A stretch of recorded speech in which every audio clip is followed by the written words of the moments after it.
আমার নাম সোমা। আমি একটা মধ্যবিত্ত ফ্যামিলির মেয়ে। জীবনে আমার সাথে এমন একটা অঘটন ঘটেছে যেটা আমার হুঁশ উড়িয়ে দেয়। আমি খুব খুশি ছিলাম, কেননা প্রতিটা মেয়েই নিজের বিয়েতে খুব খুশি হয়। আমার কাছে বিয়ের খুশি খুব বড় খুশি ছিল। আমার বিয়ের দিন এগিয়ে আসছিল। বাড়ির সবাই আমার বিয়ের জন্য কেনাকাটা করছিল। সবাই আমার বিয়ে নিয়ে খুব খুশি। সবাই আমাকে আশীর্বাদ করছিল যেন আমি শ্বশুরবাড়িতে সবসময় হাসি খুশি থাকতে পারি। কিন্তু আমার সাথে এমন কিছু হলো যার পরে আমার মনে হতে লাগলো শ্বশুরবাড়িতে খুশি থাকা তো দূরের কথা, শ্বশুরবাড়িতে কিছুদিন টিকে থাকাই আমার কাছে অনেক বড় ব্যাপার। কেননা আমার সাথে এমন কিছু হয়েছিল যাতে আমার বর বাসর রাতেই আমাকে তার ঘর থেকে বাইরে বের করে আমাকে ডিভোর্স দিয়ে দেবে। আমার সমস্ত খুশি ভেঙে চুরমার হয়ে গেল। আমাদের বাড়িতে আমার বাবার বন্ধুর ছেলে রাহুল থাকতো। রাহুল দেখতে খুব স্মার্ট। আমি ওকে আমার দাদার নজরে দেখতাম, যদিও সে আমার দাদা ছিল না। সে বেশিরভাগ সময় আমার সাথে বা অন্য কারো সাথেই বেশি কথা বলতো না, সব সময় নিজের কাজ নিয়েই থাকতো। বাড়ির সবাই ওকে খুব সম্মান করত, কারণ ও খুব কর্মঠ ছিল। আর আমাদের বাড়ির নিয়ম হলো বড়দের সম্মান করা আর মেয়েদের সঙ্গে চোখ নিচু করে কথা বলা। কিন্তু আমি ভাবতেও পারিনি যে রাহুল আমার সাথে এরকম কিছু করতে পারে যাতে আমার জীবন শেষ হয়ে যাবে। কিছু মানুষ বাইরে থেকে দেখতে যেমন হয়, ভিতর থেকে একদমই সেরকম না। আমার গায়ে হলুদের দিন রাহুল আমার ইজ্জত নষ্ট করে দেয়।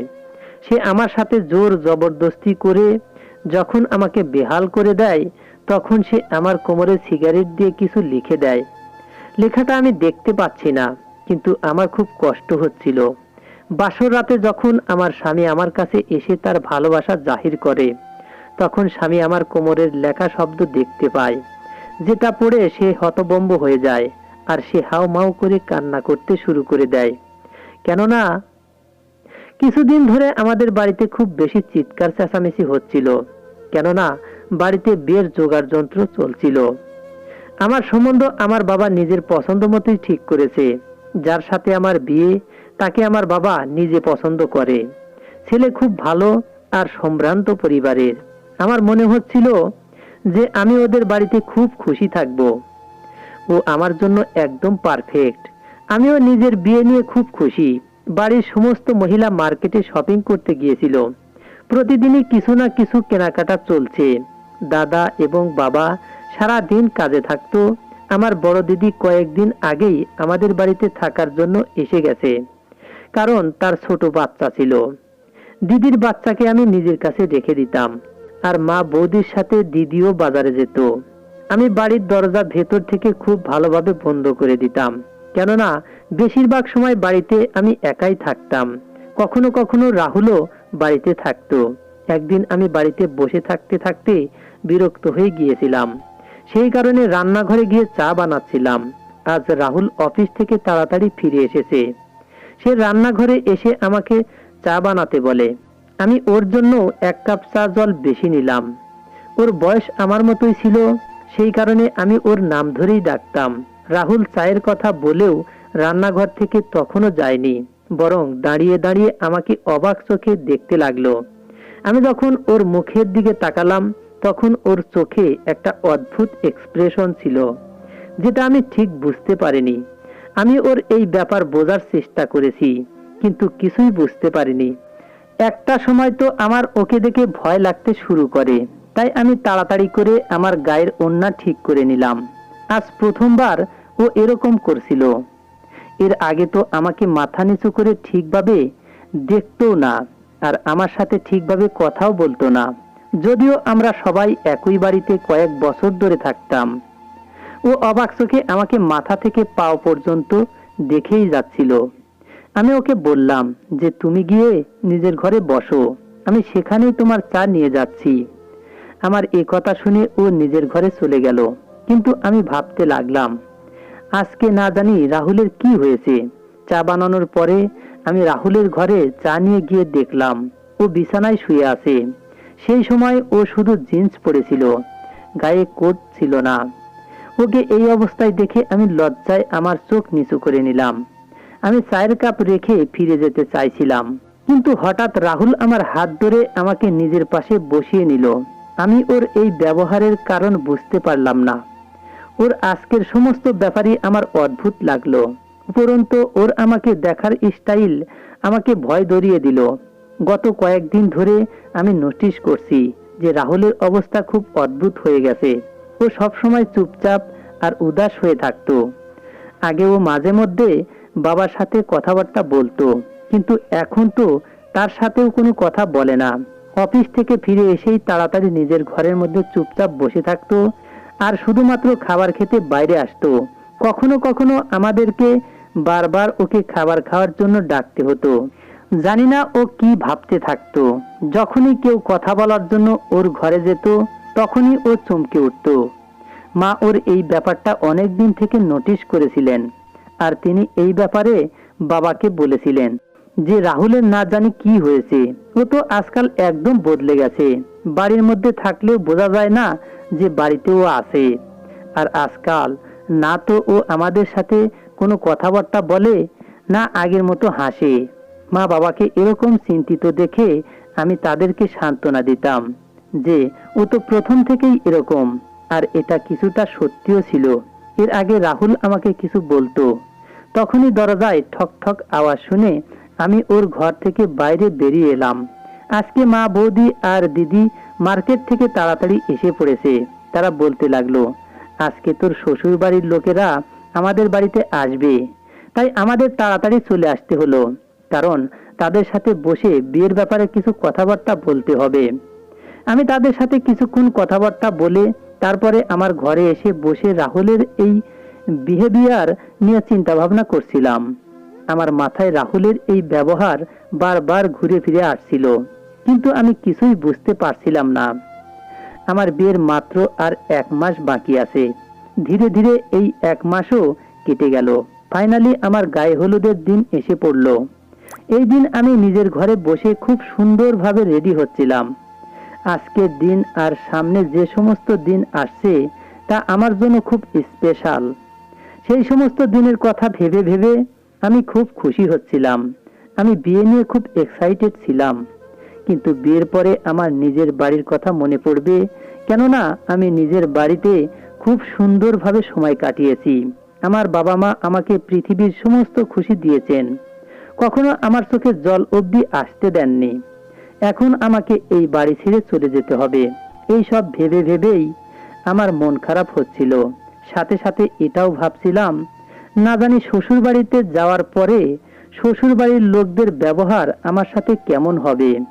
কেননা বিয়ের আগে তো সবাই ভালো হয়, কিন্তু বিয়ের পরে বোঝা যাবে যে কে কেমন।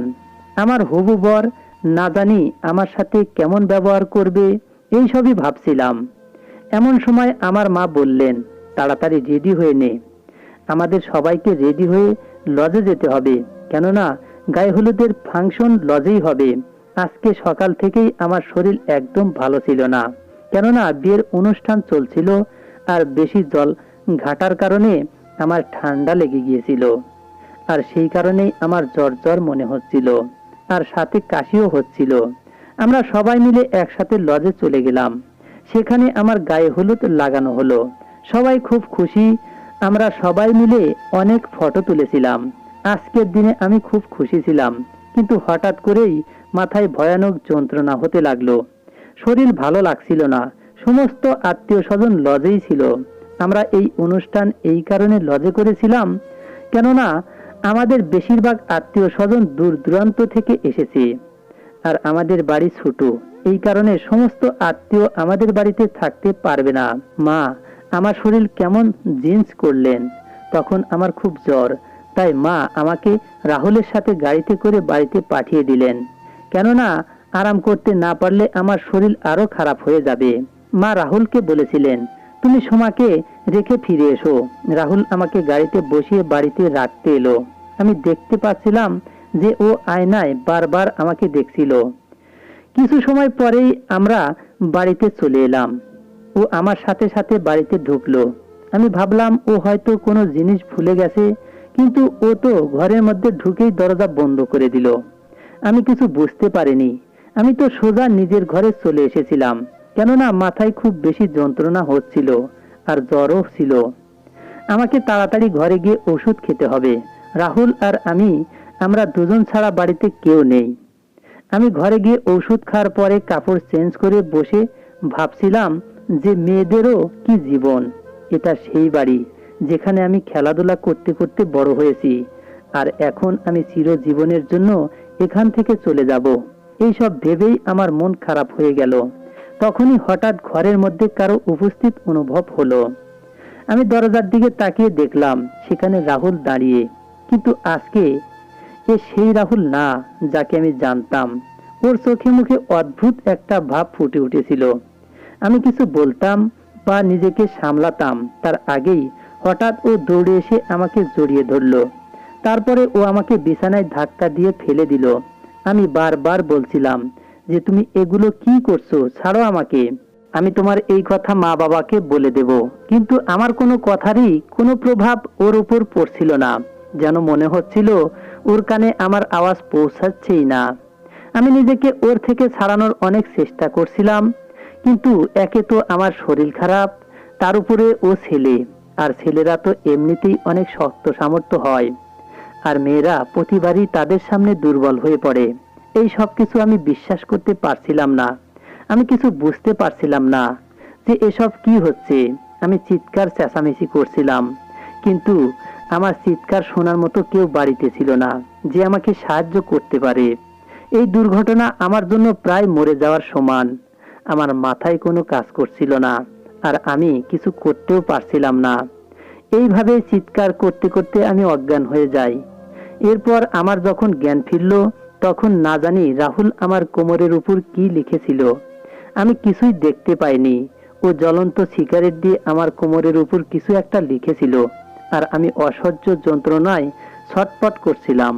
হয়তো রক্ত বের হচ্ছিল, কিন্তু আমি কিছুই করতে পারছিলাম না, কেননা আমার শরীরে বাধা দেওয়ার অবস্থায় ছিল না। আমার এরকম মনে হচ্ছিল যেন কেউ আমার শরীরের ভেতর থেকে আত্মা বের করে নিয়েছে। আমি কখনো ভাবতেই পারিনি যে রাহুল আমার সাথে এরকম কিছু করতে পারে। আমি হেঁচকি তুলে তুলে কান্না করছিলাম, যন্ত্রণায় ছটফট করছিলাম, কিন্তু এরপরে আমি আমার চোখের জল মুছে নিয়ে নিজের উপর কন্ট্রোল ফিরে পেলাম। আর ভাবলাম, যদি কেউ এই ব্যাপারে জানতে পারে যে আমার উপর কি অঘটন ঘটেছে, তাহলে না জানি কি হবে। বদনাম তো আমার হবেই, তার সাথে আমার বিয়েও ভেঙে যাবে, আর এতে আমার বাবা খুব টেনশনে পড়ে যাবে। এই সব ভেবে খুব কষ্টে আমি নিজেকে সামলালাম। তখনই বাইরের লোকদের কথা বলার আওয়াজ শুনতে পেলাম। রাহুল তো আমার কোমর ছেড়ে চলে গেছে, হয়তো সবাই বাড়িতে ফিরে এসেছে। তাই আমি তাড়াতাড়ি করে নিজের চোখের জল মুছে নিজেকে নরমাল করে নিলাম। কিছু সময় পরেই মা আর দিদি আমার ঘরে এলো। মা আমাকে বলতে লাগলেন, কি ব্যাপার, তোর শরীর কি খুব খারাপ লাগছে? তোকে এত উদাস লাগছে কেন? যদি এরকমই হয়, তাহলে কালকে তোকে অন্য কোনো ডাক্তার দেখিয়ে আনবো, যাতে তোর শরীর তাড়াতাড়ি ঠিক হয়ে যায়। আমি অনেক কষ্টে নিজের চোখের জল মুছে মাকে বললাম, কিছুই হয়নি, আমি একদম ঠিক আছি। আমি ওষুধ খেয়ে নিয়েছি, ব্যাস। তোমার মনে হচ্ছে যে আমার শরীর ঠিক নেই। এরপর মা আমাকে সান্ত্বনা দিয়ে বলতে লাগলেন, যদি তোর এ বাড়ি ছেড়ে অন্য বাড়ি চলে যাবি বলে মন খারাপ হতে লাগে, চিন্তা করিস না, প্রতিটা মেয়ের জীবন এই সময় অবশ্যই আসে। তুই চিন্তা করিস না, সবকিছু ঠিক হয়ে যাবে। তুই তোর মাথাতে কোনো রকম টেনশন আনিস না। মা আমাকে আরো অনেক রকমের সান্ত্বনা দিয়ে চলে গেলেন, কিন্তু আমার মাথায় তো অন্য সমস্যা চলছিল। আমি আমার বিয়ে নিয়ে যতটা এক্সাইটেড আর খুশি ছিলাম, আমার সমস্ত কিছু এক মুহূর্তে শেষ হয়ে গেছে। পরের দিন আমাকে এখান থেকে চিরদিনের জন্য বিদায় হয়ে নিজের শ্বশুর বাড়িতে যেতে হবে। গতকাল অবধি আমার ফিলিংস পুরো আলাদা ছিল, কিন্তু এখন আমার ভয় লাগছিল যে যদি এই সব কিছু আমার স্বামী জানতে পেরে যায়, তাহলে নিশ্চিত সে আমাকে বাসর রাতেই ডিভোর্স দিয়ে বাড়ি থেকে বের করে দেবে। কেননা ও ভাবতো আমি কুমারী, কিন্তু ও কি জানতো যে আমার ইজ্জত কারো হাতে নষ্ট হয়ে গেছে। আমি ভয়ে ভয়ে মনের মধ্যে বিভিন্ন রকম চিন্তা ভাবনা করছিলাম। বিয়ের দিনও এসে পড়েছে, সবাই খুব খুশি, আর সবার হাসি মুখ দেখে আমার চোখে বারবার জল চলে আসছিল। যখন আমার বাড়ির লোকেরা আমার চোখে বারবার জল আসতে দেখলো, তখন তারা ভাবলো যে আমি এই বাড়ি ছেড়ে চলে যাচ্ছি।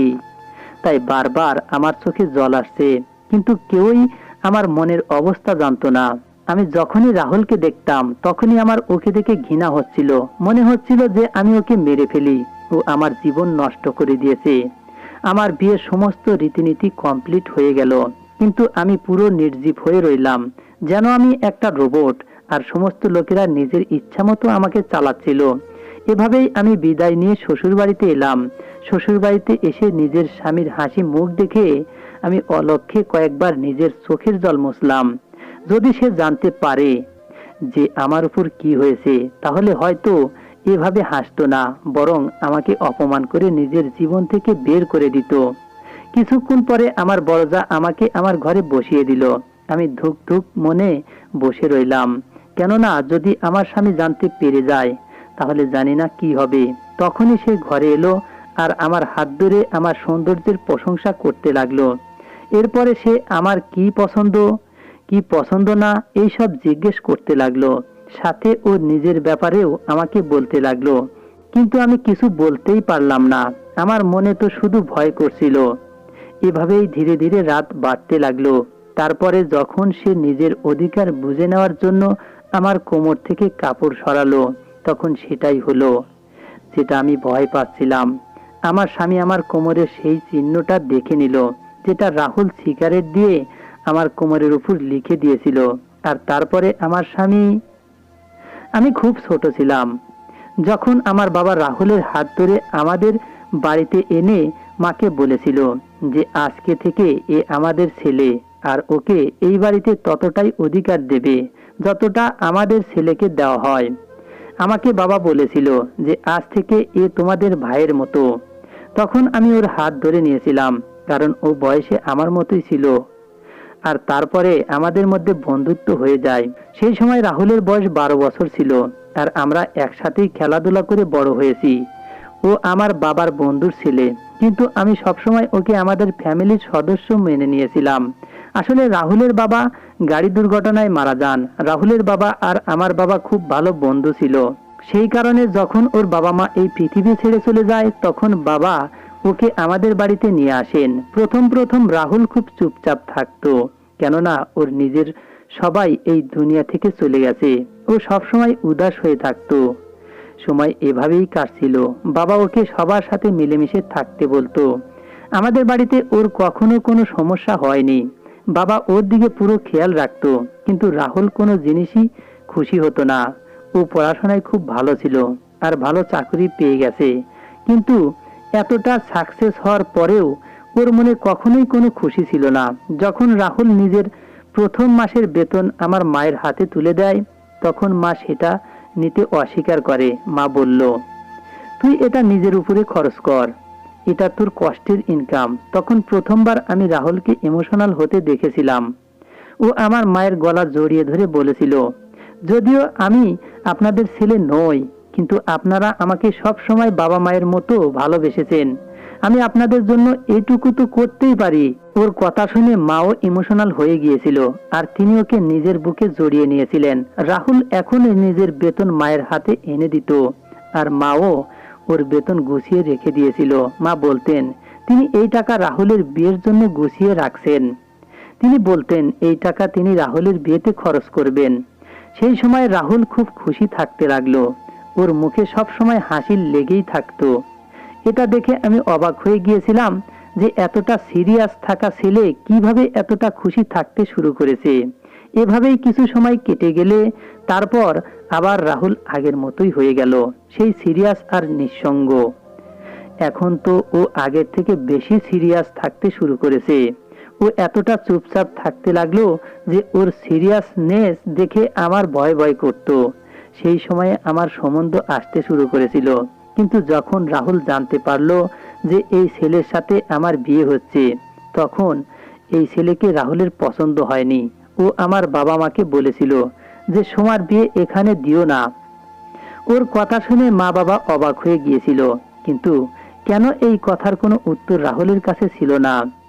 শুধু ও বলেছিল যে আমি শুনেছি যে এই ছেলেটা খুব কম টাকা ইনকাম করে। এই কথা শুনে বাবা গভীর নিঃশ্বাস ফেলে বলেছিল যে বাবা, আমি একে ভালোভাবে চিনি, ও খুব ভালো জায়গায় চাকরি পেয়েছে, আর এটা এমন কোনো বড় ব্যাপারও না। এমনিতেও ছেলের ফ্যামিলির ব্যাকগ্রাউন্ড খুব ভালো, আমাদের সময় ওখানে খুব সুখে থাকবে। আমিও যখন আমার হবু বরের ছবি দেখেছিলাম তখন আমার ওকে খুব পছন্দ হয়েছিল, কিন্তু জানি না কেন রাহুলের এই সম্বন্ধ একেবারেই পছন্দ ছিল না। মা বাবা যেখান থেকেই অতনুর ব্যাপারে খোঁজ খবর নিয়েছে তারা এটাই বলেছে যে ছেলেটা খুব ভালো। তখন বাবা মা চিন্তামুক্ত হয়ে যায়। তাদের মনে হয়েছিল যে হয়তো রাহুল কোথাও থেকে ভুল কিছু শুনেছে। এরপর রাহুল কখনোই এই সম্বন্ধ নিয়ে নিজের কোনো অ্যাডভাইস দেয়নি। ও একদম চুপচাপ হয়ে গেল। আর বিয়ের একদিন আগে ও আমার সাথে এই সব করলো। যখন আমার স্বামী সেই রাতে আমার কোমর দেখলো তখন ও জোরে জোরে কান্না করতে লাগলো। আমি ওকে কান্না করতে দেখে ঘাবড়ে গেলাম।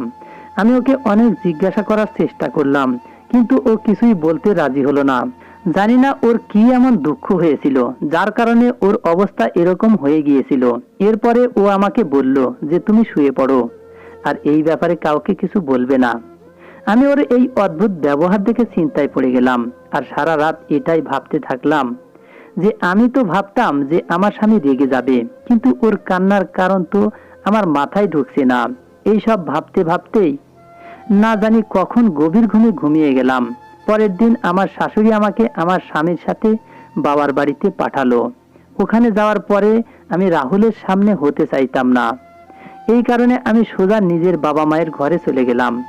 একদিন সেখানে থাকার পর আমি আবার আমার স্বামীর সাথে শ্বশুর বাড়িতে ফিরে আসি। কিন্তু এখন তো আমার জীবন পুরো বদলে গেল। বিয়ের আগে আমার স্বামীর ব্যাপারে আমি শুনেছিলাম যে ও খুব মডার্ন, কিন্তু এখন আমি দেখতে পাচ্ছি যে ও বাইরে থেকে তো মডার্ন, কিন্তু ভেতরে ভেতরে সংস্কারী ছেলে। ও প্রতিদিন বাড়ির মন্দিরে পূজা করত আর ব্রত রাখত। ও প্রতিদিন রাতের বেলা উঠে ভগবানের সামনে বসে হাত জোড় করে কেঁদে কেঁদে ভগবানের কাছে প্রার্থনা করত, আর জানি না কোন ভুলের জন্য ভগবানের কাছে ক্ষমা চাইতো। আর ওর চোখ থেকে লাগাতার অশ্রু প্রবাহিত হতে থাকতো। এই সব দেখে আমি খুব হতবাক আর চিন্তিত হয়ে গেলাম।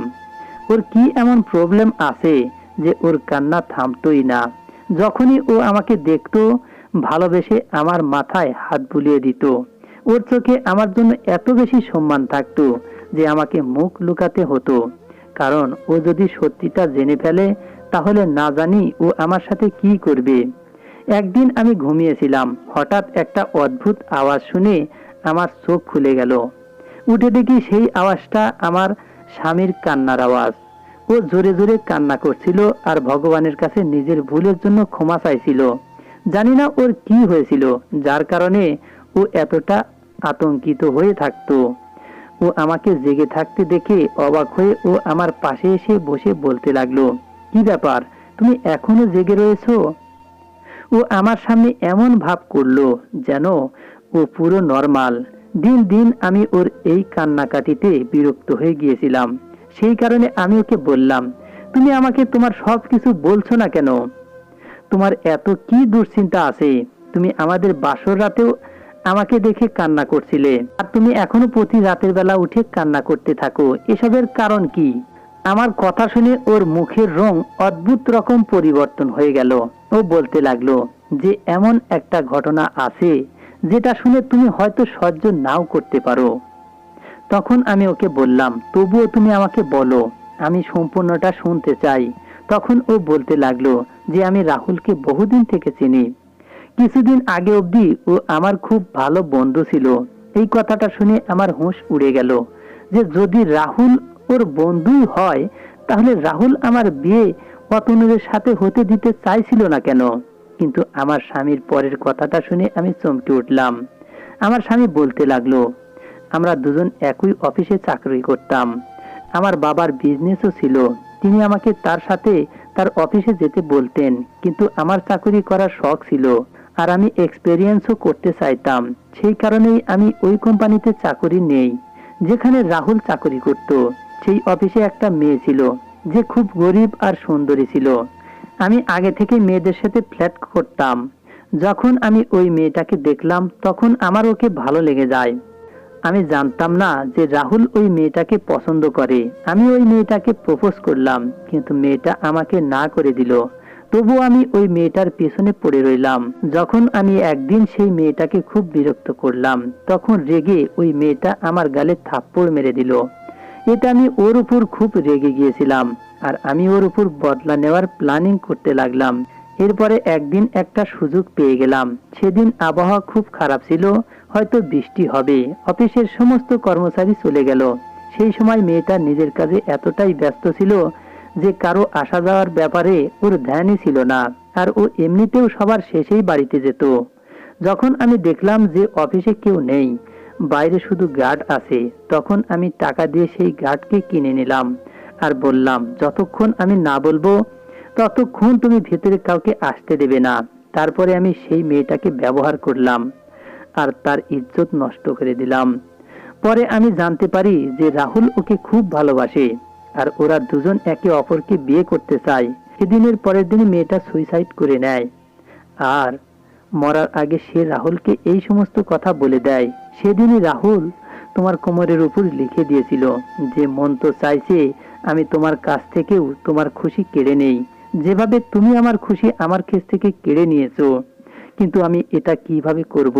সোমা আমার কাছে আমার বোনের মতো, আর এর পরিবারের সবাই আমার উপর খুব ভরসা করে। আমি আমার বোনের সাথে খারাপ কিছু করতে পারলাম না। নিজের স্বামীর মুখ থেকে এই কথা শুনে আমার মুখ হ্যাঁ হয়ে গেল। এতদিন থেকে আমি ভাবছিলাম যে রাহুল আমার ইজ্জত নষ্ট করে নিয়েছে, তার মানে আমি ভুল বুঝেছিলাম আর আমি পুরো পবিত্র ছিলাম। কিন্তু আমার স্বামীর উপরে আমার অনেক রাগ হচ্ছিল যে তিনি একটা মেয়ের সাথে কিভাবে এরকম জঘন্য কাজ করলেন। যখন আমি তাকে এই কথা বললাম তখন ও আবার কান্না করতে লাগলো আর বলতে লাগলো যে আমি ভগবানের কাছে কেঁদে কেঁদে প্রার্থনা করি যে আমি বুঝতে না পেরে অনেক বড় অপরাধ করে ফেলেছি। এটা আমার জন্য এমন একটা প্রায়শ্চিত্ত যেটা হয়তো সারা জীবন আমার সাথে থাকবে। আমি নিজের এই ভুলের জন্য ভীষণ লজ্জিত। পারলে আমাকে ক্ষমা করে দাও। আমি তোমার কাছে প্রতিজ্ঞা করেছি যে আজকের পর থেকে এরকম কিছু কখনোই করব না। তার কথা শুনে আমিও কেঁদে ফেলেছিলাম।